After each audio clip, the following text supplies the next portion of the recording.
Hace ya unos años una persona puso en mis manos estas varillas. Yo no tenía ni idea de para qué servían. El caso es que las cogí y bueno, y noté que tenía pues cierta sensibilidad pues para captar ciertas energías.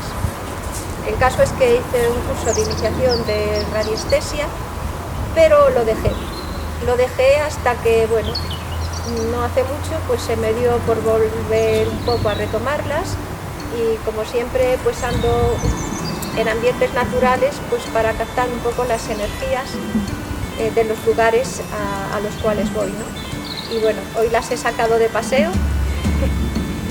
y nada, experimentar con ellas. Así que nada más.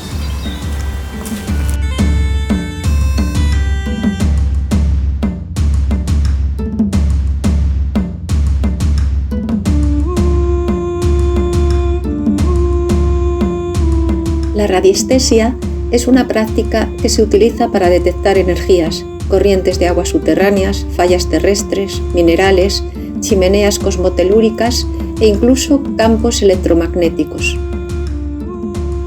Todos ellos pueden influir de manera perjudicial en la salud y bienestar de las personas.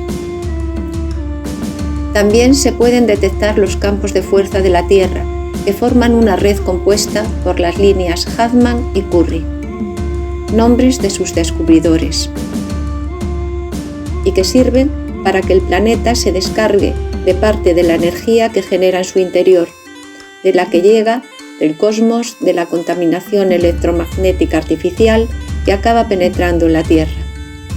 Los radioestesistas suelen usar péndulos o varillas para identificar estas energías en el terreno.